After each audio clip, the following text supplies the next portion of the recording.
Alguém aqui já teve alguma dúvida no Apocalipse? Imagino que muita, né? Dizem que é o livro mais difícil da Bíblia, o livro mais complicado. Então vamos abrir, para começar, vamos abrir aí Apocalipse. Não vamos mais demorar. Nós vamos, nessas aulas aqui, nessas palestras, falando de escatologia. Tem alguém que nunca ouviu falar nessa palavra? Escatologia? Se nunca ouviram falar, porque vocês não leram a capa da apostila. Essa apostila aí é baseada num livro que eu escrevi, um livro bastante extenso. Eu tentei resumir o máximo possível. É um livro cujo objetivo é ser um comentário do Apocalipse.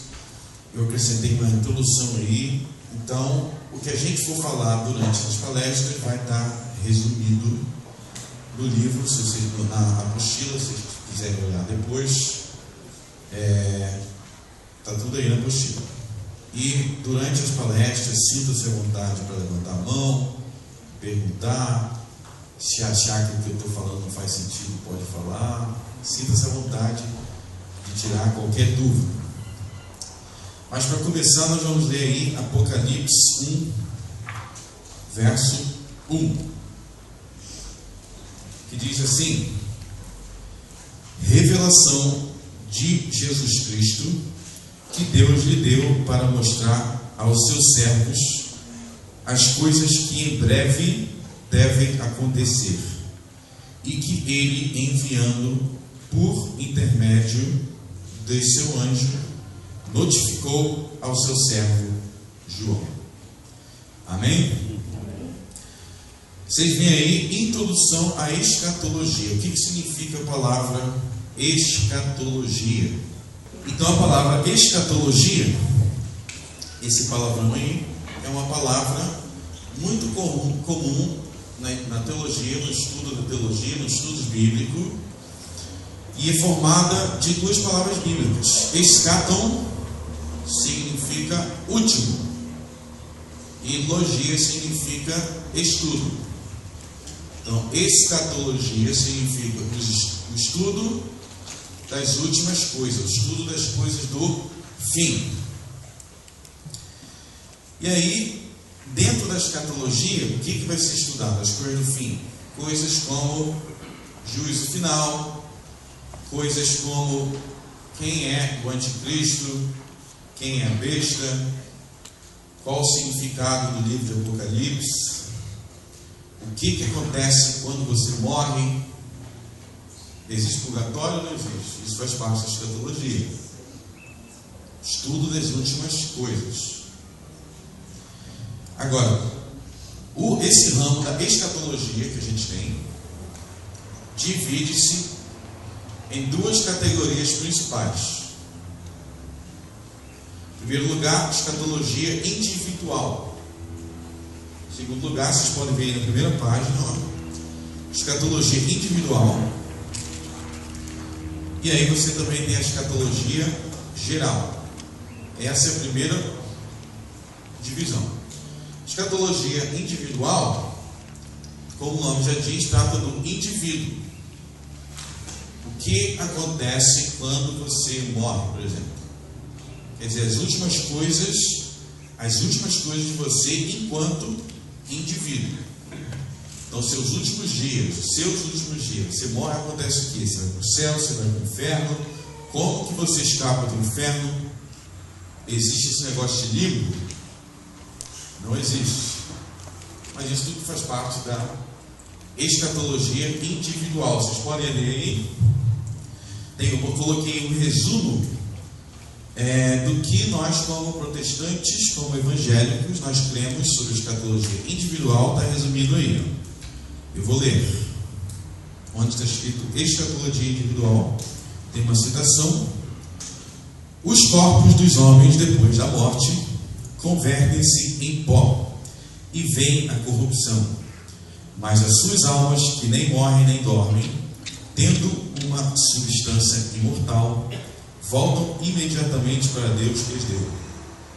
As almas dos justos, sendo então aperfeiçoadas na santidade, são recebidas no mais alto dos céus, aonde vem a face de Deus, em luz e glória, esperando a plena redenção dos seus corpos. E as almas dos ímpios são lançadas no inferno, onde ficarão em tormentos e em trevas espessas, reservados para o juízo do grande dia final. Além destes dois lugares destinados às almas separadas de seus respectivos corpos, as Escrituras não reconhecem nenhum outro lugar.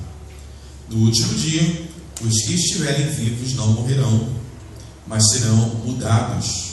Todos os mortos serão ressuscitados com seus mesmos corpos e não outros, posto que com qualidades diferentes, e ficarão reunidos as suas almas para sempre. Os corpos dos injustos serão pelo poder de Cristo ressuscitados para a desonra. Os corpos dos justos serão pelo seu Espírito ressuscitados para a honra, e para serem semelhantes ao próprio corpo glorioso dele. Então, o que acontece quando a gente morre? Os justos vão para o céu, os ímpios vão para o inferno, e depois haverá a ressurreição final, na vinda de Cristo, na segunda vinda de Cristo haverá a ressurreição final, e haverá o juízo final. Isso aqui é o que a gente chama de escatologia individual, porque está preocupado em responder o que acontece com o indivíduo, com a pessoa individualmente.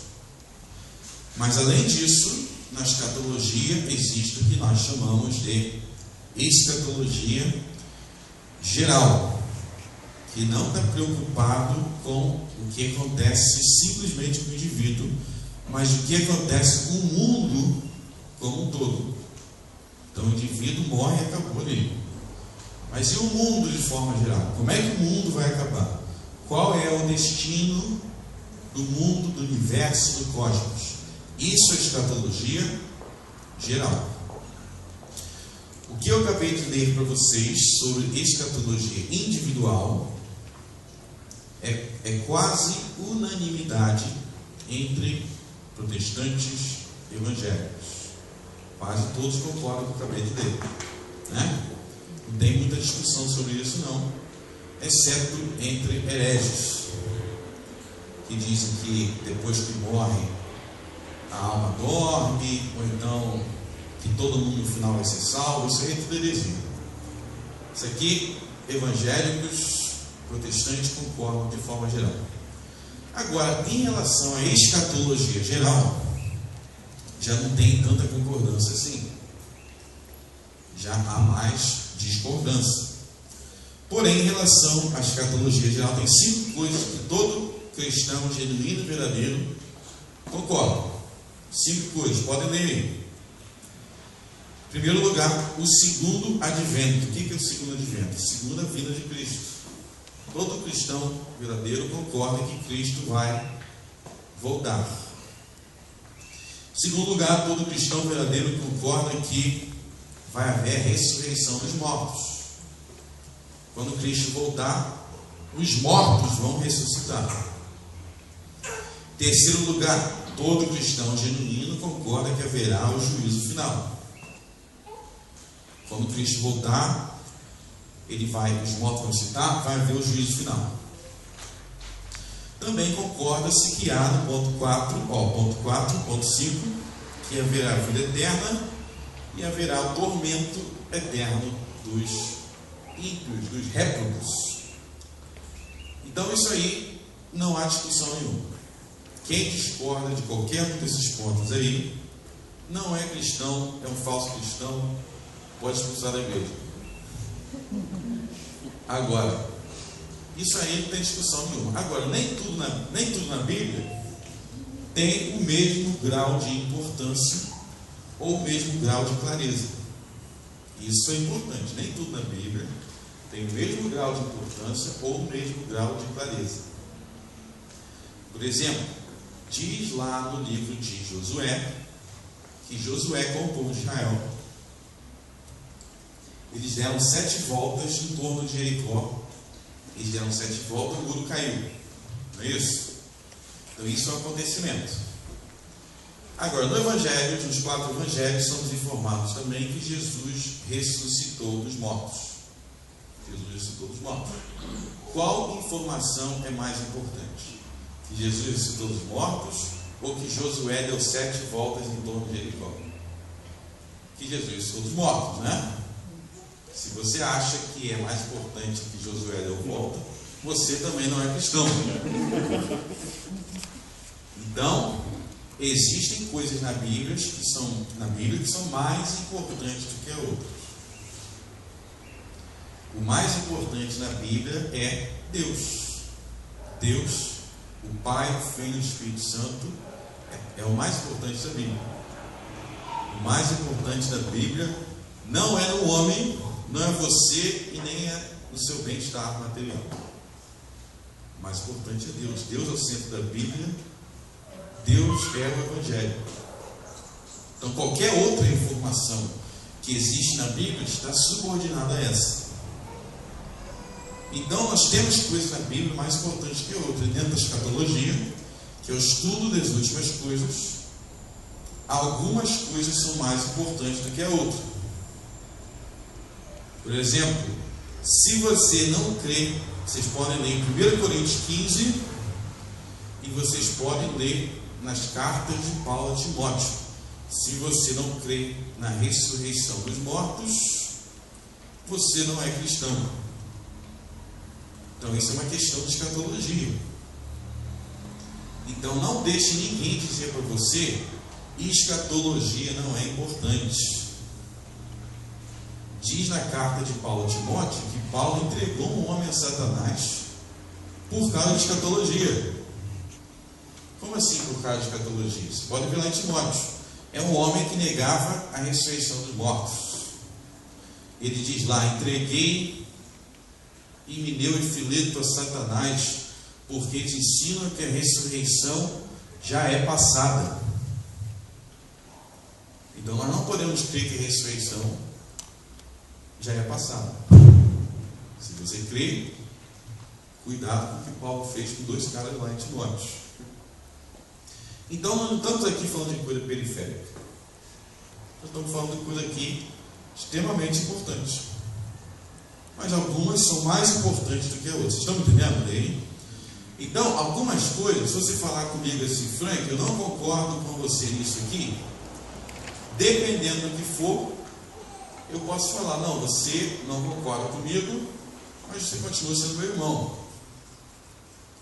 Por exemplo, sobre o milênio, sobre quem é a besta.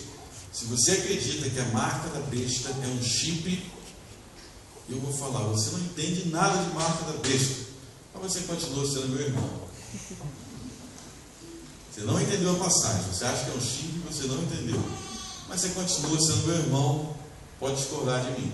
Agora, se você falar: não existe ressurreição dos mortos, ou Jesus nunca vai vir, aí você arrumou o problema. Eu vou conversar com o pastor para te expulsar daí. Tá certo? Então nem tudo que eu vou falar aqui tem o mesmo grau de importância. Se discordar de mim, está tudo bem. Outras têm. Então é uma questão de que a gente chama de ortodoxia. O que é ortodoxia? É o que divide verdadeiros cristãos de hereges. Então, só para você entender, que você pode discordar de mim do que eu vou falar aqui. Mas dentro dessas questões secundárias, que você tem o direito de discordar de mim, sem eu ficar com raiva de você, essas questões secundárias, a igreja cristã existe diversos posicionamentos. A gente vai ver que posicionamentos são esses. Eu vou defender um desses posicionamentos e eu vou mostrar por que eu acho que todos os outros são errados. Vocês podem virar aí para outra página. Próxima página. Vocês veem que nessa próxima página tem 2 pontos aí, né? Um no início da página e outro no meio da página. Tem 2 perguntas, não tem? Todos encontraram 2 perguntas nessa página. A primeira é assim: quando a maioria das profecias do Apocalipse deveriam se cumprir? Leiam todos juntos aí. Quando a maioria das profecias deveriam se cumprir. Muito junto, né? E a segunda, qual é a correta interpretação dos 1000 anos de Apocalipse 20? Leiam junto. Qual é a correta interpretação dos 1000 anos de Apocalipse 20? Então, são duas perguntas. Todas as interpretações, linhas de interpretação sobre escatologia em relação aos pontos secundários se resumem essas duas perguntas aí. Não estou falando dos pontos primários, mas eu falei, são 5, né? 5 coisas aqui, ninguém discorda, todo mundo concorda. Tá. Agora, as questões, por exemplo, quem é a besta? Quando que é a grande tribulação? O que é o milênio? O que é a marca da besta? É um chip? Será que Dilma está planejando plantar um chip em todo mundo aqui? Essas questões se resumem em duas perguntas, essas duas aqui.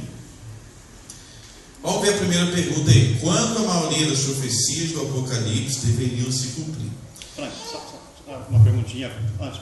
À vontade. Você prefere que a gente levante algum questionamento num momento específico, no decorrer? Qual que é a sua preferência, sim, no seu... Pode levantar a qualquer momento, mas assim, dependendo do que for, eu posso falar assim, aguarda um pouco, porque depois vou responder isso. Então eu quero, porque eu estou procurando aqui, não consegui achar rapidinho a apostila. Posso rapidinho? Pode falar. Se não for agora, fique à vontade. À vontade. Voltando um pouquinho ali naquela escatologia individual, você fez uma colocação que os justos, os salvos, após a sua morte, sua alma, são recebidas no mais alto dos céus.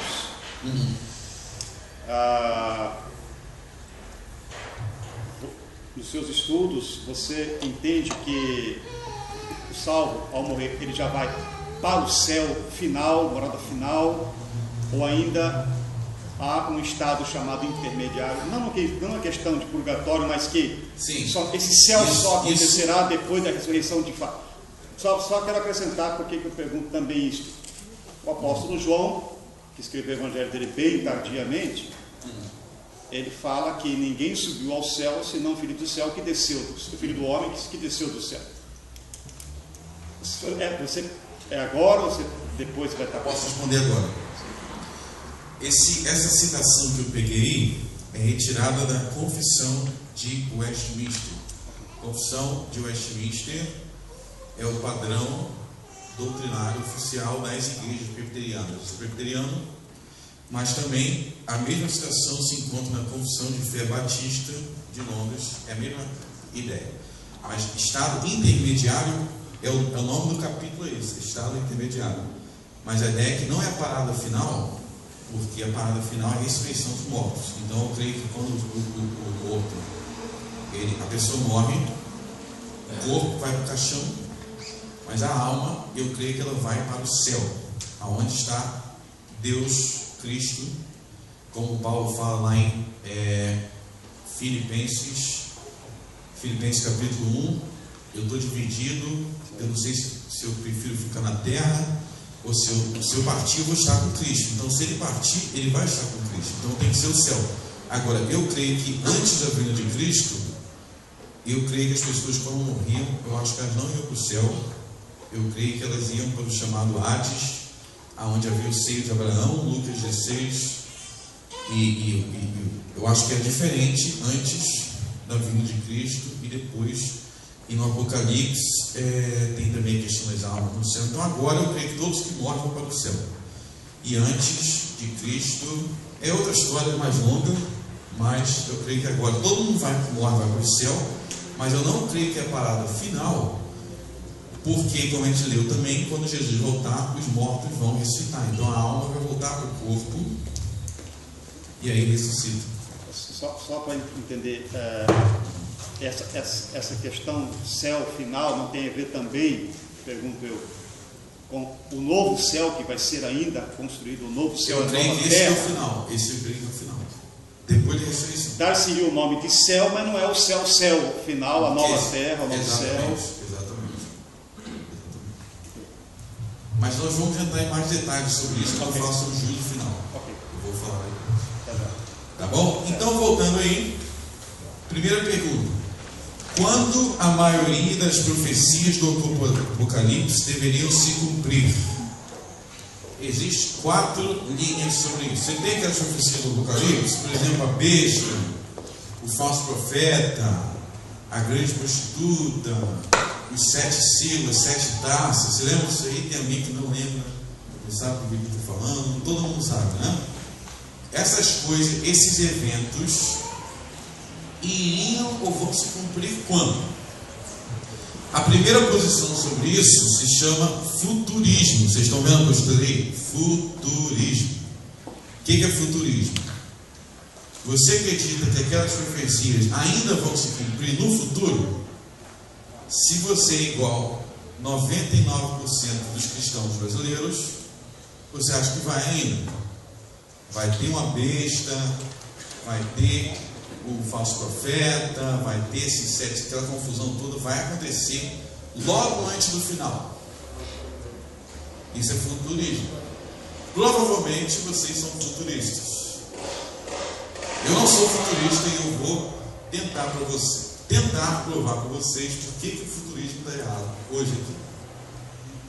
Mas isso é futurismo. Que aquelas profecias do Apocalipse vai acontecer no futuro, bem antes da segunda vinda de Cristo. Isso é futurismo, ok? Segunda posição chama-se historicismo. Essa posição era mais comum no passado, não é tão comum hoje. É a posição que eu seguia quando eu me converti numa igreja batista, e essa igreja batista ensinava e seguia o historicismo. O que é o historicismo? Historicismo vem de história. Vocês já estudaram história na escola, ou então ainda estudam história na escola? História é um período longo de tempo. Historicismo ensina que o Apocalipse se cumpre no decorrer da história. Então não é só o futuro, não é só o passado, é por toda a história está acontecendo aquilo ali. Então os historicistas vão dizer: a besta é o Papa. Então todos os papas eram uma besta. A igreja católica é a grande prostituta. Então é algo por muito tempo. Isso se chama historicismo. Não é muito popular hoje. A única denominação que segue isso hoje, popular no Brasil, é a Igreja Adventista do Sétimo Dia. É a única. No passado era muito mais popular. Idealismo, terceira vertente, também não é tão popular, mas está crescendo, está começando a crescer, e defende o seguinte: basicamente esses personagens aqui não significa ninguém específico. Ninguém específico. A besta não é aquela pessoa. É uma ideia de guerra entre o bem e o mal, sem dar nome aos bois. Idealismo é isso. Você não dá nome aos bois. Você não fala quem é quem. Quem é a besta? A besta são os poderes do mal no mundo. Quem é o falso profeta? São isso. Então é uma coisa assim, ideal, campo das ideias, sem ficar dizendo: é Dilma, é Obama, é o Papa. Não, idealista não quer saber disso não. E preterista, que é possivelmente a corrente escatológica que mais cresce hoje, no Brasil pelo menos eu creio que seria que mais cresce, defende que, e é o que eu vou defender aqui para vocês, que todas as profecias do Apocalipse, do capítulo, dos primeiros capítulos, até o capítulo 19 e metade do 20, se cumpriu no passado. Não vai se cumprir mais de novo. Já aconteceu no passado. Besta, falso profeta, isso tudo já aconteceu. Vou defender isso hoje. Talvez vocês nunca ouviram falar de ninguém que defendesse isso. Já foi uma posição muito comum no passado. Hoje em dia perdeu popularidade, porque o povo está com medo do chip.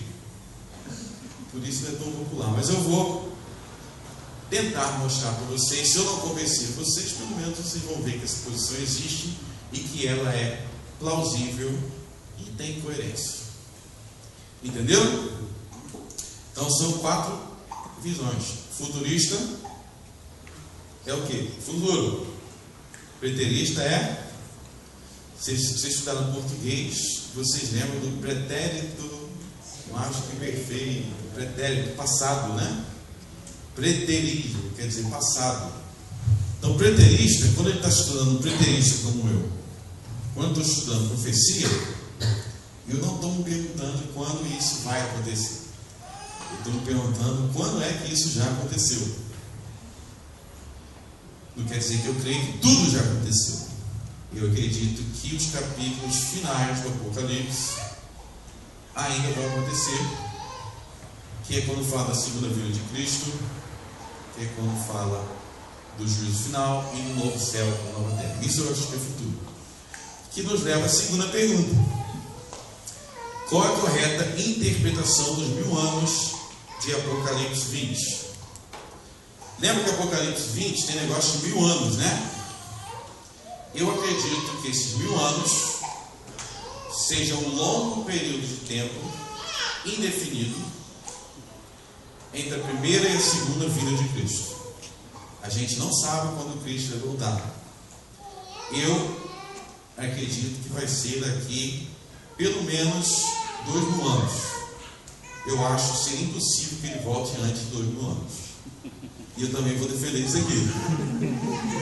Porém, a gente não sabe o dia e a hora. Não estou marcando nada, não. Não vai ninguém daqui a 2000 anos falar era falso profeta, ele marcou a data e não chegou. Estou dando, mas eu acredito que vai demorar muito tempo. E esse 1000 anos tem no final, eu acredito que é um número simbólico para dizer, antes dos 1000 anos, aquilo ali já se cumpriu. Aí tem os 1000 anos, quer dizer, um longo período de tempo. Já tem um tempão que Jesus veio, né? Jesus não veio ainda. Aí eu quero que você se pergunte, por que ele não veio ainda? E eu quero demonstrar para vocês que ele não veio ainda porque ele tem uma missão para a igreja. E essa missão a igreja ainda não cumpriu. E não voltará até que a igreja cumpra. Mas isso vai ser mais um tempo amanhã. Essa pergunta 2 aí é mais para amanhã. Então não vou falar, não vou ler aqui para vocês não. Vamos focar na 1. Quando a maioria das profecias do Apocalipse deveriam se cumprir? E aí eu falei para vocês que vou defender qual posição? Preterismo. E eu vou defender o preterismo. Ok? O preterismo baseia-se na seguinte constatação. A gente acabou de ler um livro aí, um verso aí, né? Apocalipse capítulo 1, verso 1. O preterismo baseia-se na premissa de que quando João escreveu Apocalipse capítulo 1, verso 1, eu devo entender o que ele diz aqui literalmente. Ele diz, vamos ler de novo: revelação de Jesus Cristo que Deus lhe deu para mostrar aos seus servos as coisas que daqui a 4.000 anos devem acontecer. Ele diz isso? Não. Ele diz para mostrar as coisas que em breve devem acontecer. Ele diz em breve, não diz? O preterismo é a interpretação que esse em breve era realmente em breve. Não era nada figurado, aqui realmente era em breve. Quanto tempo João escreveu isso? Ele escreveu isso há cerca de 2.000 anos. Eu creio que ele escreveu o Apocalipse na década de 60 do primeiro século. Eu não concordo com quem defende que ele escreveu na década de 90. Eu acredito que todo o Novo Testamento foi escrito, isso é outra conversa longa, mas eu acredito que todo o Novo Testamento foi escrito antes do ano 70 do primeiro século. Cristo morreu em que ano? Ele morreu. Nosso calendário é baseado em Cristo, né? Então Cristo morreu ao redor do ano 30, 33, morreu com 33 anos, na década de 30. Eu creio, e João escreveu isso aqui depois, né? Depois de Cristo já tinha morrido, subiu ao céu, João escreveu isso aqui. Eu creio que as profecias aqui se cumpriram antes do ano de 70 no primeiro século. Então, no primeiro século ainda, há 2 anos atrás, eu creio que se cumpriu completamente todo o Apocalipse, 99% do Apocalipse, até o capítulo 19. A besta, o falso profeta, todas essas coisas aconteceram em breve e se cumpriram e ficou no passado. Quem é a besta do Apocalipse está enterrado em algum lugar do mundo hoje e não vai voltar para nos apurrear mais. Vou mostrar para vocês. Mas vocês entendem o que ele diz aqui em breve? É o que ele diz. Será que ele está falando figuradamente? Será que talvez o tempo de Deus, né? Tudo bem. Mas vamos mostrar no momento que ele está falando realmente, literalmente. Aqui no começo vocês vão ver que ele escreve o Apocalipse para 7 igrejas. Ele escreve para 7 igrejas. Essas 7 igrejas eram 7 igrejas da Ásia. E eram igrejas que realmente existiam. Não eram igrejas que realmente existiam?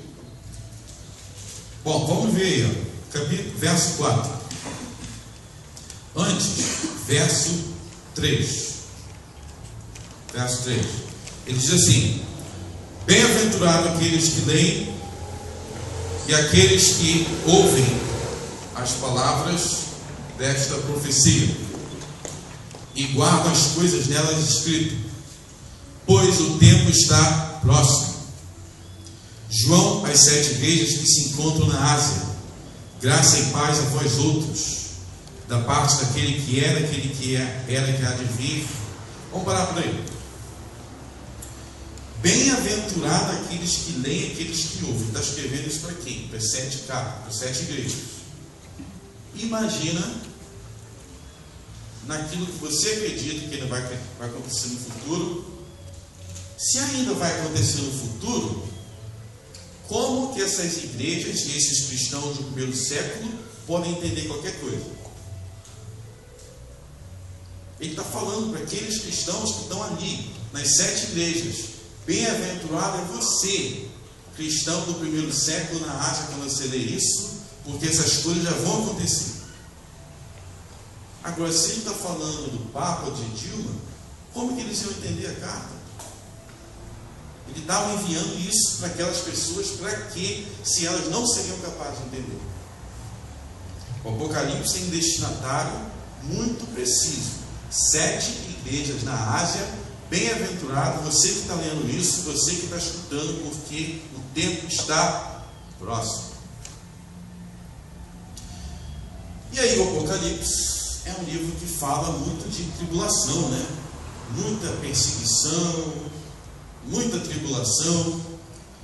Será que isso aí existia no primeiro século? Há 2.000 anos? Aqui mesmo no primeiro capítulo fala, olha só. Verso 9.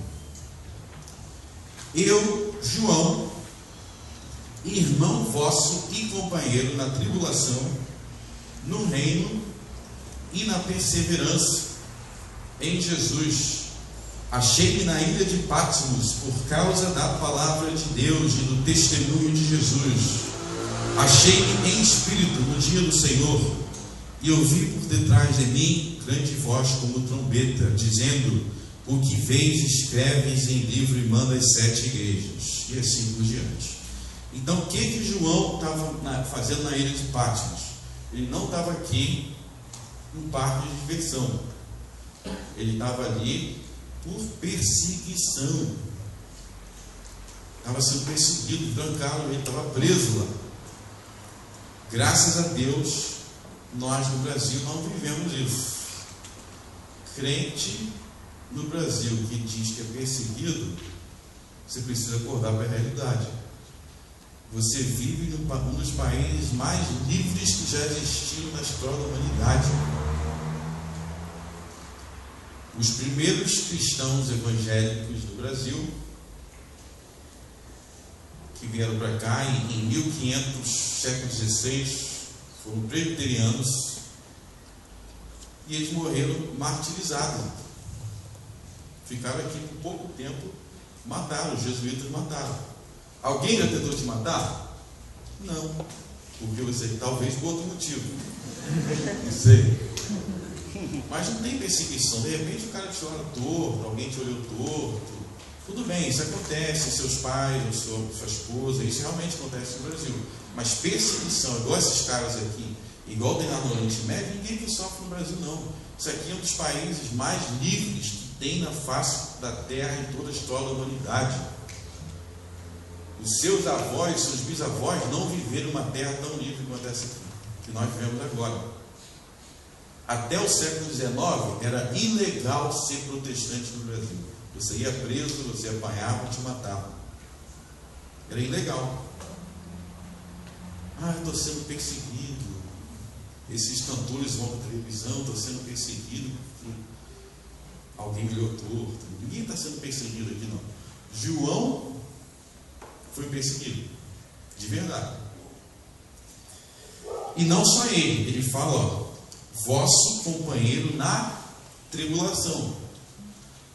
Então ele estava sendo, tribulação era tribulação mesmo. Vosso companheiro na tribulação, então quer dizer que aqueles cristãos também estavam sendo perseguidos. Então tinha perseguição. Você já leu o livro de Atos? Já viram como que a perseguição era pesada no primeiro século? Eu vou ler para vocês aqui uma citação de um historiador do primeiro século. O historiador, ele era pagão, ele não era cristão. Ele viveu no primeiro século e ele escreveu sobre a perseguição que havia aos cristãos no primeiro século por parte de um imperador chamado Nero. Está na página, que legal, não botei número da página. Está no capítulo 2, vocês podem ver o capítulo 2 aí? Aí tem a primeira parte do capítulo 2, está escrito assim: a escatologia é realmente importante? Essa é a parte 3. Só que aí vocês vão, 4, 5,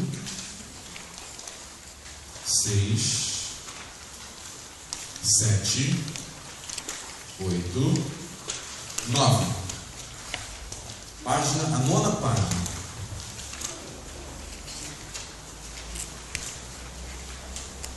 Nona página. Vocês veem que tem uma citação aí no meio da página. Quem encontrou? Eu deveria ter colocado o número da página.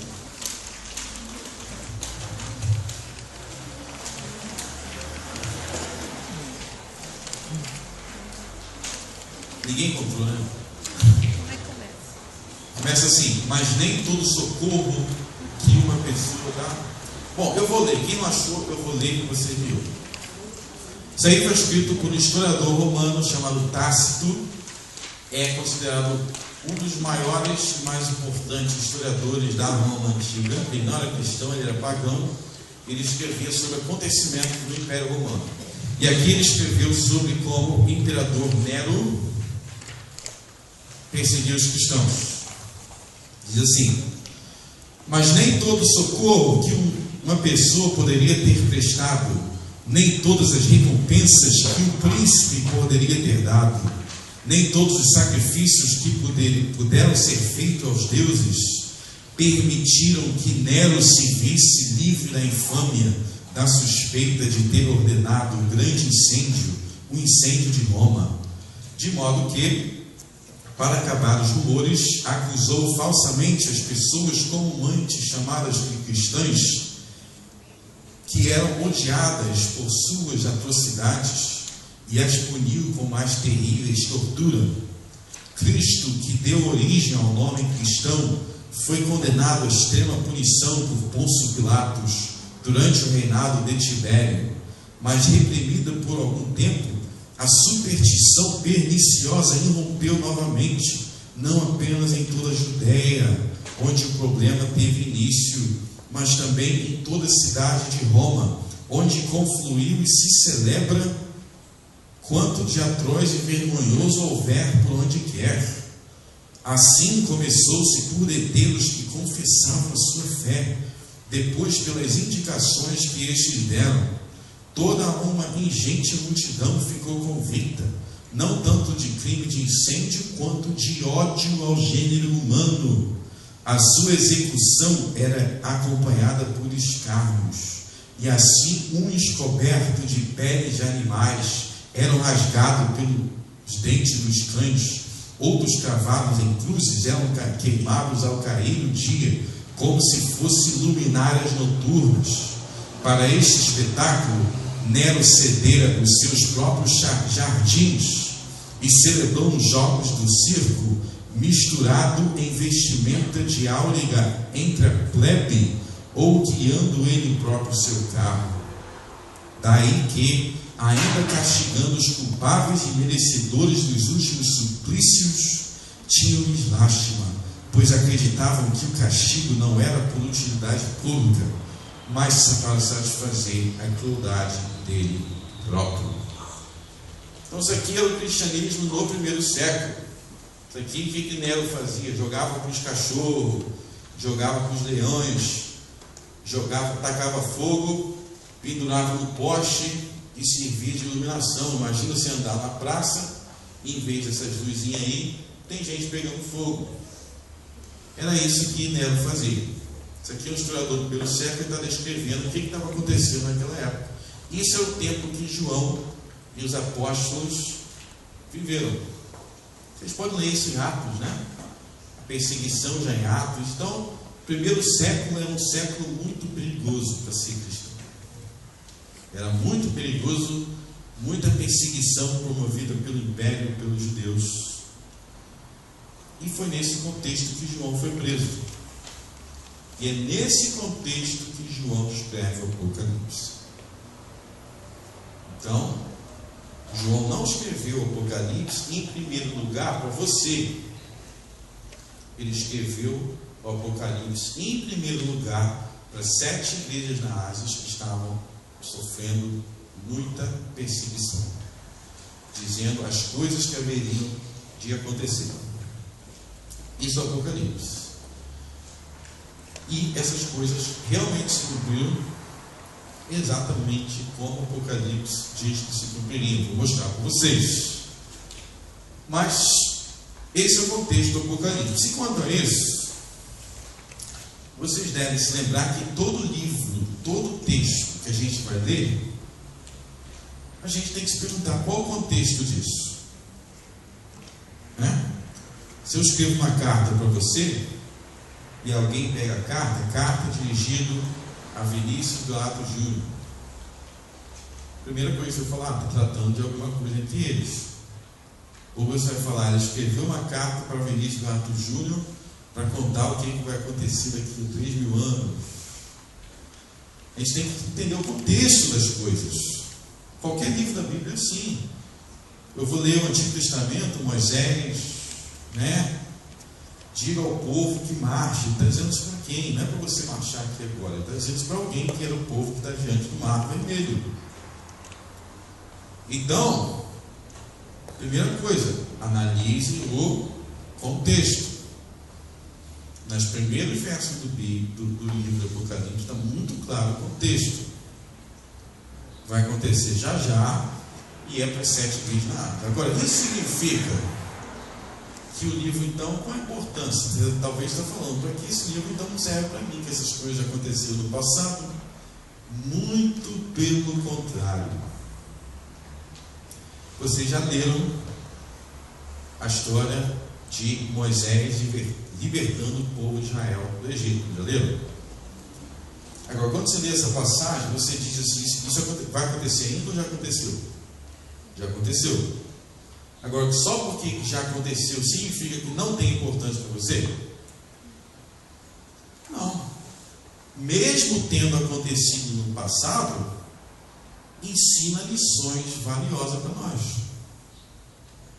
Só porque algo aconteceu no passado, não quer dizer que Jesus foi crucificado no passado. Jesus não vai ser crucificado de novo. Mas isso continua sendo a coisa mais importante do mundo, a crucificação do Senhor. E a gente vê que a intenção de Deus aqui, Ele profetizou o que ia acontecer no Império Romano, no primeiro século. A gente vai entrar em todos os detalhes. E quando a gente entende a profecia dessa forma, vocês vão ver como toda a maneira de você enxergar a sua situação no Brasil vai mudar. E toda a maneira de você enxergar o futuro vai mudar.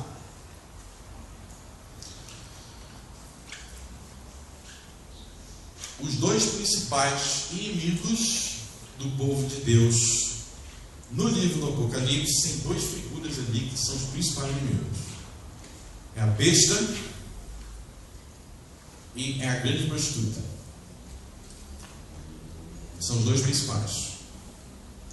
Eu quero mostrar para vocês que a besta era o Império Romano e que a grande prostituta era a cidade de Jerusalém. Isso que eu vou tentar provar para vocês. Não sei se vocês vão sair convencidos, mas é o que eu vou tentar provar para vocês. Eu falei aqui do primeiro século. Vocês lembram do livro de Atos dos Apóstolos, que conta a história da igreja depois que o Senhor subiu ao céu? Atos dos Apóstolos, o que começou a acontecer? Não é isso? Percebam muito bem que grande parte do mistério do Apocalipse se resolve no livro de Atos dos Apóstolos. Quem que persegue a igreja no livro de Atos dos Apóstolos?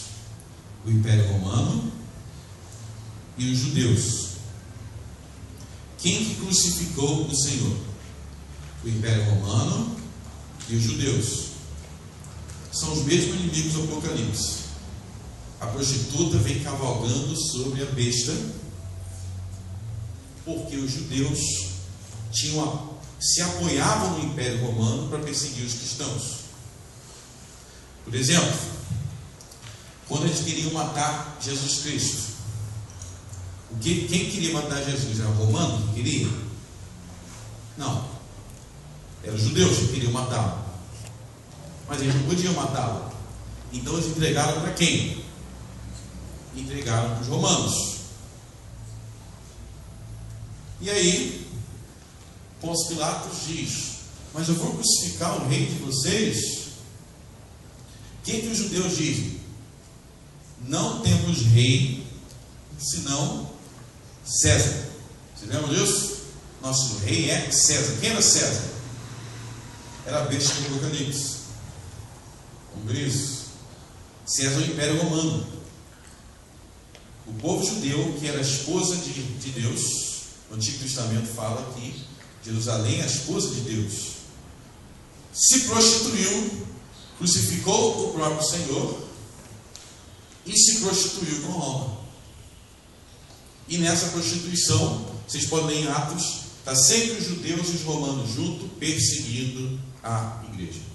Começou com Paulo judeu, fariseu, perseguindo a igreja, pedindo autorização dos romanos. E assim vai. Apocalipse é isso. Como a igreja no primeiro século estava sendo perseguida por esses dois inimigos, o Império Romano e os judeus, mas como Jesus Cristo estava no céu e iria prevalecer contra os dois. E realmente prevaleceu. Vocês sabem de Império Romano aí? Não tem Império Romano. Jesus Cristo venceu a besta. Ele já venceu a besta. Ele não vai vencer, ele já venceu a besta. Ele venceu o Império Romano. A Europa se tornou cristã. A gente vai ver todo esse detalhe. Estou dando um resumo geral do que é o Apocalipse. a gente vai ver que quando João mandou que aquele povo calculasse o número da besta, ele fala: quem tiver sabedoria, calcule o número da besta, porque é o número de homem. O seu número é o quê? 666. Vocês lembram disso? Ele não falou aquilo para aquele povo para eles não conseguir calcular. Ele não estava falando aquilo para as 7 igrejas da Ásia, para daqui a 2000 anos você, é o nome do Obama. Não, o nome de Nero César, dá 666. Foi o primeiro imperador a perseguir a igreja. A gente vai ver isso tudo com detalhes. Então, Apocalipse é isso. Mas aí vocês perguntam, por que o livro é tão difícil assim? Por que todo esses símbolos misteriosos? Por que ele não falou logo o que ele queria dizer? Né? Vamos falar sobre isso. Abra aí Lucas, Evangelho de Lucas, capítulo 8, verso 10. Evangelho de Lucas, capítulo 8, verso 10.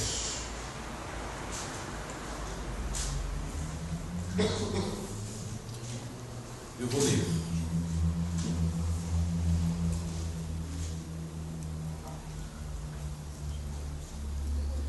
Lucas capítulo 8, verso 10. Podem ler para mim? Podem ler? A voz. Cadê, gente? E ele disse: a vós vos é dado conhecer os mistérios do reino de Deus, mas aos outros por parábolas, para que vendo não vejam e ouvindo não entendam. Você pode ler o verso anterior também? E os seus discípulos o interrogaram, dizendo: que parábola é esta?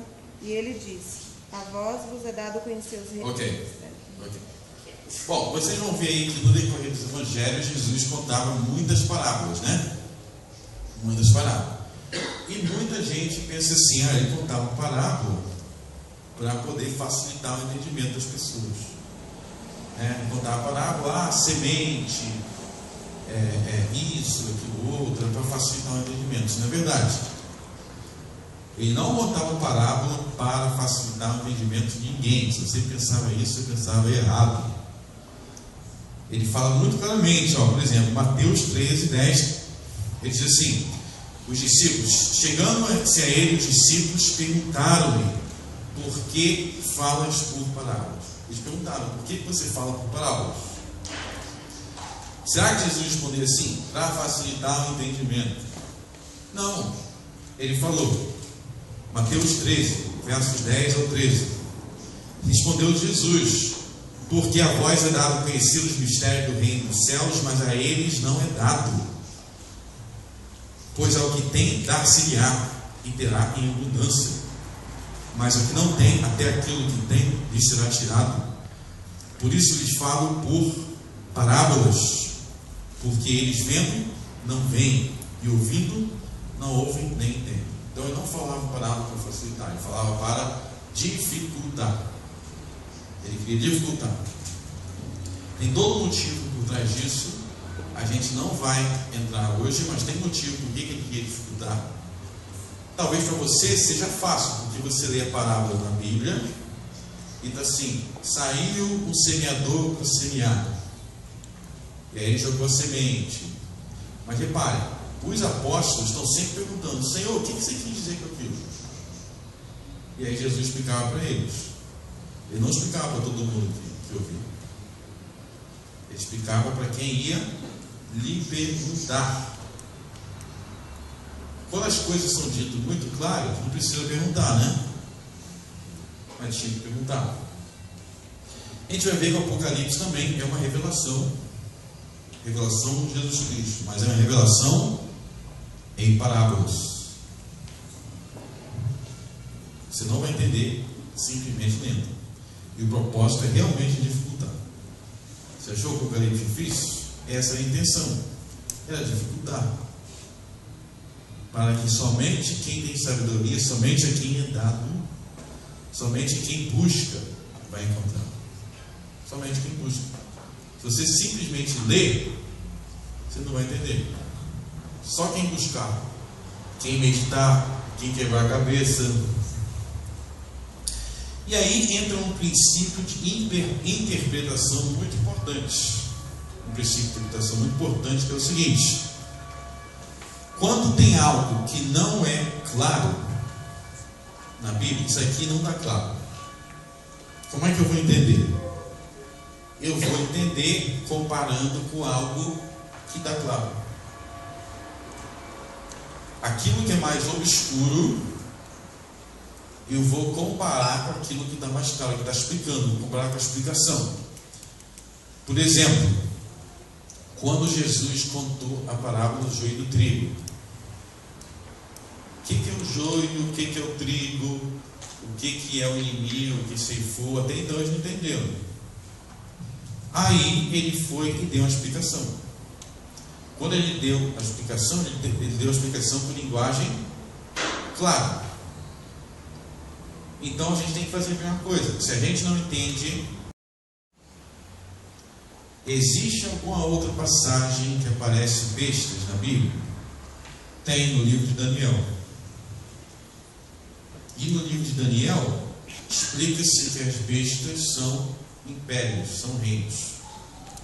Então, se você lembra no livro de Daniel, bestas são impérios e reinos, quando você lê o Apocalipse, tem que pensar: besta é império e reino. 144 mil assinalados na testa. Assinalado na testa. Isso vem do livro de Ezequiel, capítulo 9. Se você juntar as peças, você chega à conclusão. Por que é assinado na testa? Grande prostituta. Por que a prostituta? Por que ela é descrita dessa forma? O livro de Ezequiel também responde. Todos os símbolos do Apocalipse, que eu vou mostrar com vocês, como se você for para outros livros da Bíblia, você vai ter mais clareza do porquê assim. Mas isso tudo tem que meditar, tem que pensar, e às vezes a gente não tem tempo para meditar, pensar, porque tem outros assuntos. O que eu disse aqui no começo? Que tem coisas na Bíblia que são mais importantes do que outros. Então, às vezes, está com coisas mais importantes, mas tudo que está na palavra de Deus é importante. Então, o princípio é: quando tem algo difícil de entender, eu vou procurar na Bíblia a explicação das coisas. Não vamos ficar especulando, pensando em helicóptero, pensando nada disso. Está claro esse ponto? Bíblia interpreta a Bíblia.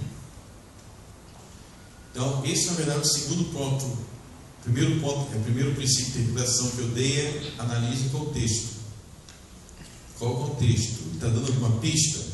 Existe alguma pista nesse livro que a gente viu no começo de que se cumprir muitos anos depois? Não tem nada disso ali. Ali tem que se cumprir logo, e foi escrito para 7 cartas. Então, pelo menos você tem que reconhecer que tem coerência, acreditar que se cumpriu logo. A gente vai analisar as visões. Bom, abra aí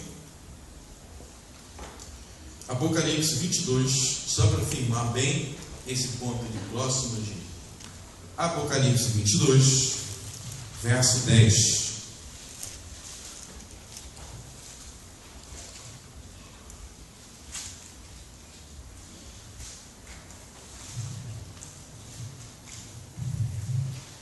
Diz assim: disse-me ainda: não selles as palavras da profecia deste livro, porque próximo está o tempo. Aí você pode falar: Frank realmente diz próximo está o tempo, mas 2 Pedro diz que um dia para o Senhor é como 1000 anos, e 1000 anos é como um dia. Então eu acho que esse próximo aqui pode ser muito tempo, na verdade. Bom, a objeção boa, mas eu vou mostrar para vocês que essa objeção não vale por aqui. Quando ele fala próximo aqui, ele é realmente próximo. O que diz aí? Não cede as palavras da profecia deste livro. Não cede, né? Ele fala para não selar. Por que não é para selar? Qual a explicação que o texto está? Não é para selar por quê? Porque o tempo está próximo. Agora vamos comparar isso com o que diz Daniel, capítulo 8, verso 26. Daniel 8, 26.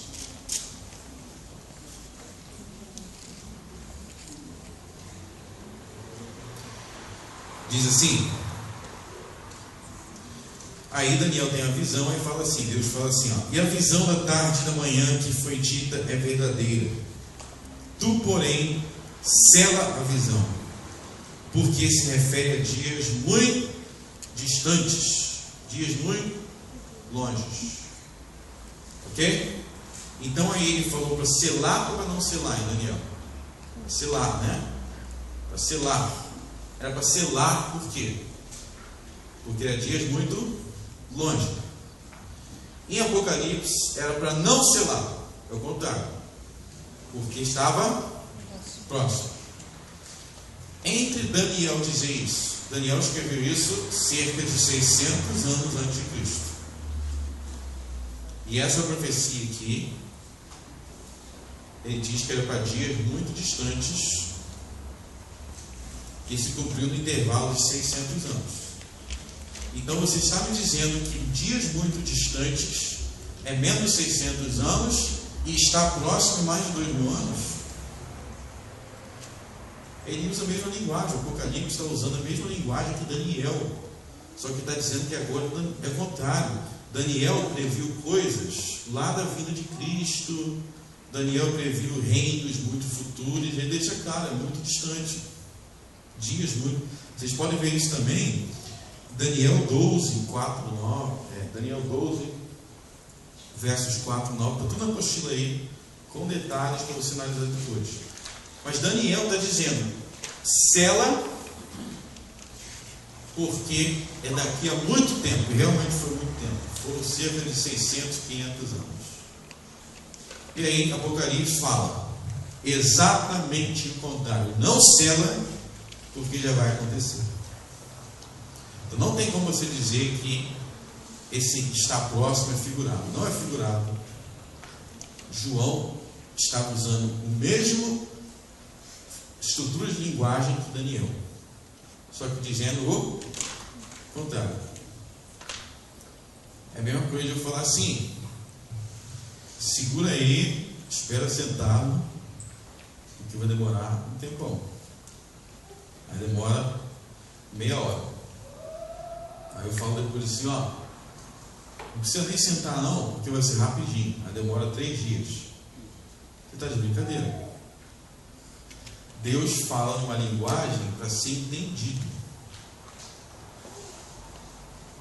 E o Apocalipse deixa muito claro quando aquelas coisas deveriam se acontecer. Primeiro ponto. E só para sedimentar isso aí, vocês sabem que o Apocalipse fala muito de besta, que é a ideia de um monstro, e a besta é um reino. Mas também quando Apocalipse 17, abra aí, Apocalipse 17.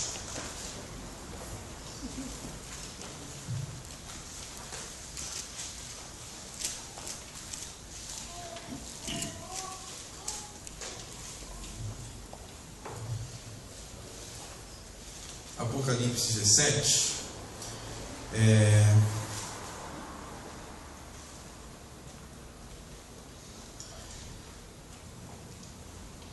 verso 7.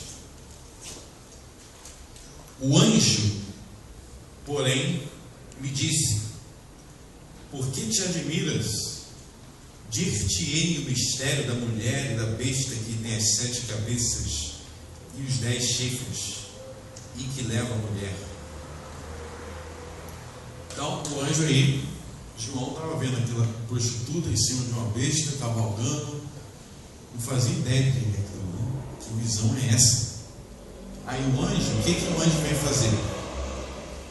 O anjo vem dar uma explicação. Então, se o anjo vem dar a explicação, é o que a gente falou agora. Aquilo que está em linguagem obscura, não dá para entender, a gente precisa de uma explicação clara, não é isso? Então é isso que o anjo vem dar, uma explicação clara. O que o anjo diz? Verso 8. Vamos ver o verso 9. Aqui está o sentido que tem sabedoria. As 7 cabeças são 7 montes, nos quais a mulher está assentada. São também 7 reis. Vamos parar aí. Então o anjo está explicando que a besta tem 7 cabeças, né? As 7 cabeças são 7 montes e também são 7 reis. Bom, se você vive no primeiro século, vamos botar aqui, você vive no Brasil. Se eu falar assim para você, a cidade maravilhosa, você vai pensar em que cidade? Rio de Janeiro, meu amado Rio de Janeiro. Cidade maravilhosa do Rio de Janeiro, né? A cidade maravilhosa, apelido, né?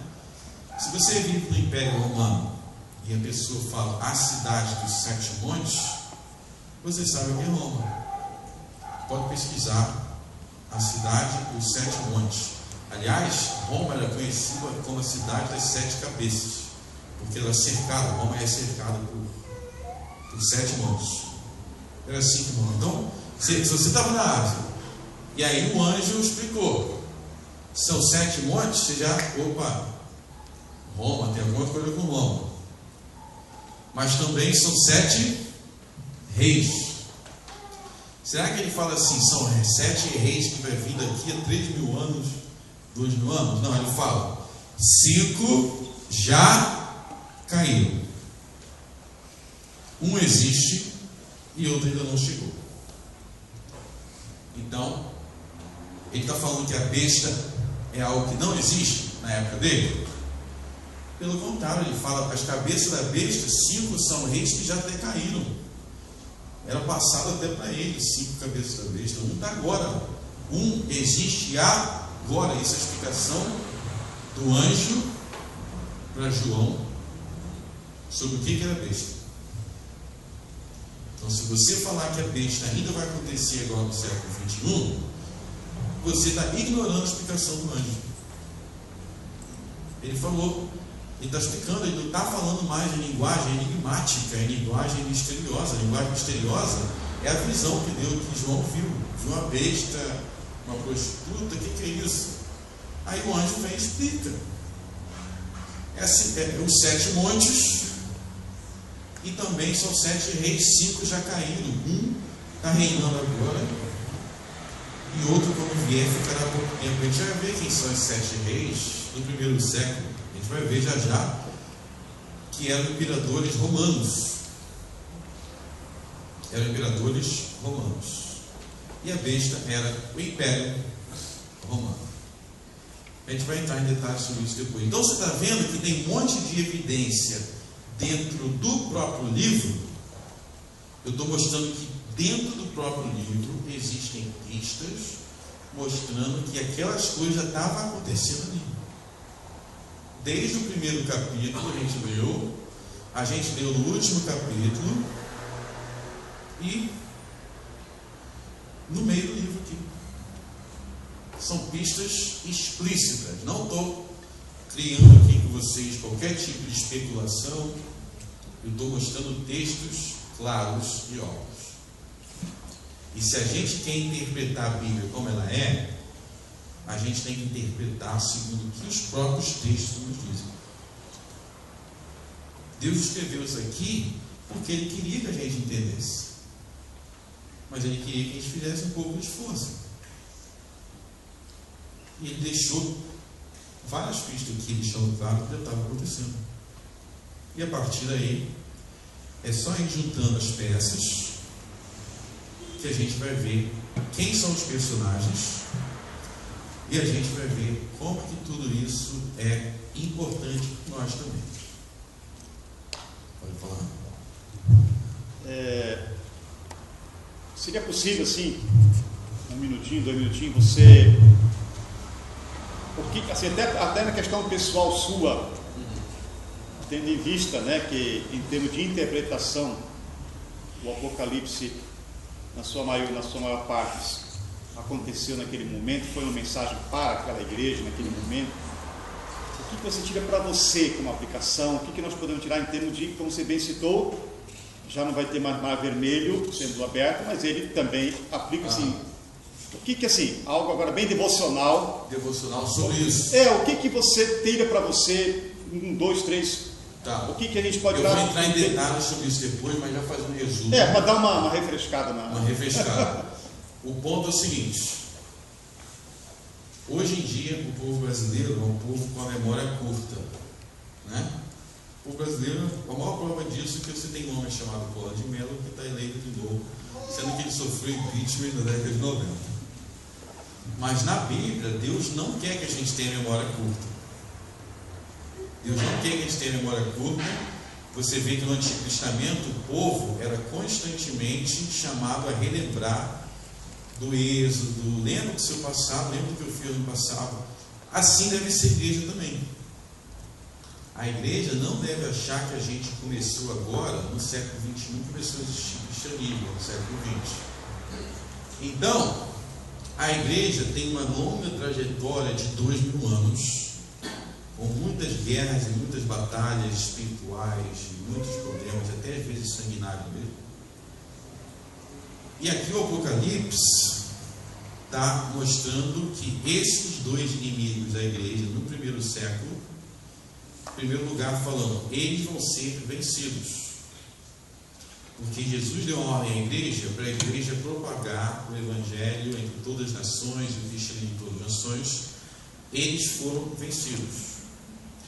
E aí eu hoje, no século XXI, quando eu olho para o islamismo, quando eu olho para o ateísmo, para a incredulidade hoje, eu leio isso aqui e eu lembro, nós já vencemos antes como igreja. Então o Apocalipse não é mais uma mensagem de terror para mim. Pelo contrário, é uma mensagem de esperança e de vitória do reino de Cristo, que ele já venceu antes. Eu me pergunto, aonde está o Império Romano agora? Onde está a besta? Onde está Nero? Está tudo enterrado, está tudo morto.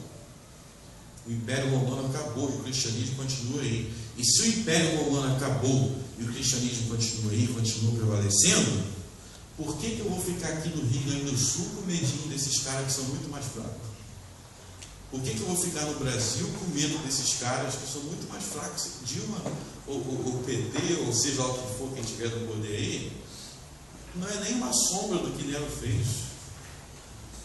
Então, se o cristianismo prevaleceu contra isso, o que é isso que está aí fora? Então, isso me enche de coragem de sair para pregar o evangelho, porque eu tenho certeza que o evangelho prevaleceu antes e vai continuar prevalecendo. É isso. Essa mensagem que traz para mim, isso é resumido, vou falar mais sobre isso depois.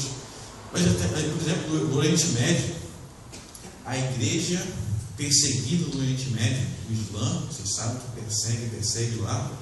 Essa mensagem do Apocalipse é a mensagem de esperança para eles. A mensagem de esperança para eles. Olha, vocês venceram o Império Romano. O maior império da história da humanidade se prostrou diante de Jesus Cristo, porque ele acabou e o cristianismo, a igreja floresceu. Enquanto os inimigos da igreja não teve o decorrer da história, e nós vencemos contra todos eles. Porque, como diz Mateus 16, as portas do inferno não prevalecerão contra ela. E repare bem, quem tem porta é o inferno. E quem tem portão está na defensiva. As pessoas leem esse texto e acham que é a igreja na defensiva, o inferno atacando, e nós vamos descobrir. O texto não diz isso. O texto diz que os portões do inferno. Então o inferno na defensiva, sofrendo ataque da igreja. Vocês estão entendendo? É o inferno na defensiva, porque o inferno está no portão tentando se defender e não consegue prevalecer contra a igreja. Então a igreja na defensiva. E o Apocalipse mostra isso. Apocalipse 19, por exemplo, Apocalipse 19, onde tem a visão da besta e Jesus Cristo, não é sobre a segunda vinda de Cristo. O texto não diz que Cristo desceu do céu. O texto diz que Cristo estava no céu lutando contra a besta na terra. E ele estava no céu, como diz 1 Coríntios 15, Cristo está agora no céu lutando contra os inimigos na terra. Como Paulo foi obrigado a reconhecer, dura coisa é para ti, né? Dura coisa para ti. Então, é isso, mensagem de esperança. Apocalipse é o livro mais esperançoso da Bíblia, porque mostra que esses caras que estão ali não valem nada se forem contra o Rei Jesus. Amém. Dá uma descansada aí, ficar um pouco esperto. Alguém gostaria de fazer alguma pergunta? A gente daqui a pouco vai estar indo para o nosso break. O pessoal da presbiteriana aí pode perguntar. A gente deixa. Estou brincando, pode. Estão em casa. Só um esclarecimento. Quando você fala que a sua hermenêutica é preterista, sobre o livro do Apocalipse, de que capítulo a qual capítulo?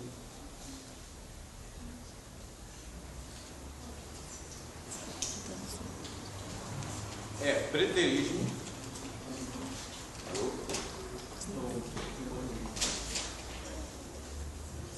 Falou. Você sabe que tem os 1000 anos no final. Eu queria ter o objetivo desses 1000 anos. Antes dos 1000 anos, eu acho que é para dizer, as profecias, para dizer 1000 anos é para dizer, vai ter um período longo de tempo na história, indefinido. Mas você aborda algum capítulo de Apocalipse com a hermenêutica futurista? Sim, o final do Apocalipse. O juízo final, a segunda vinda de Cristo e a ressurreição dos mortos. Isso não aconteceu ainda.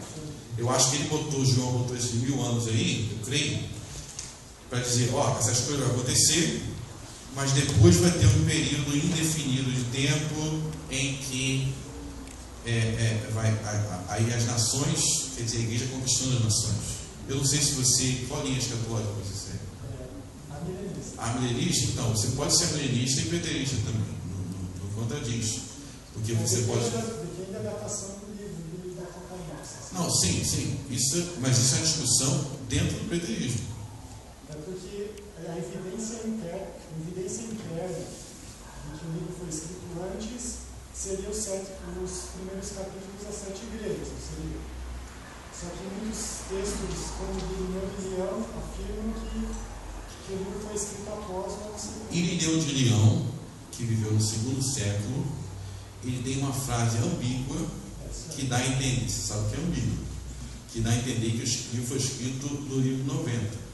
Mas eu questiono por que eu vou seguir Irineu de Leão, se Clemente de Alexandria, que viveu na mesma época de Irineu de Leão, fala que todos os apóstolos morreram sob o reinado de Nero em 70 AD. Clemente de Alexandria fala. Então, além disso, a gente está no campo de especulação extra-bíblica, que também tem seu valor, história tem seu valor. Mas a primeira defesa minha é interno do livro. E aí, a externa eu vou seguir dentro do que vai estar dentro do que eu já peguei aqui. Então, a gente tem duas evidências, duas linhas, desde o 2º século. Uns dizem que foi escrito sobre Nero, que é o que eu defendo, principalmente Clemente de Alexandria, que para mim ele é muito mais coerente do que Irineu aí, até porque Irineu diz coisas absurdas sobre a vida de Cristo, como dizer que Cristo morreu com 40 anos de idade ou até 50. Irineu no mesmo capítulo. Mas isso eu vou tratar depois, tá bom? Mas o preterismo quer dizer que eu creio que aconteceu no passado. Agora, sobre o milênio, eu falei que tinha duas perguntas, né? Tem duas coisas aqui. Milênio, é possível crer que se cumpriu no passado. Eu sou preterista. Mas aí, no milênio, você tem pontos em comum. Pós-milenismo, amilenismo, que dá para manter ainda assim essa interpretação do passado. Mas vou te dizer, a partir do momento que você crê que o Apocalipse se cumpriu no passado, fica mais difícil você defender um futuro ruim. Fica mais difícil. Porque vai minando a sua base. Mas é possível, é possível.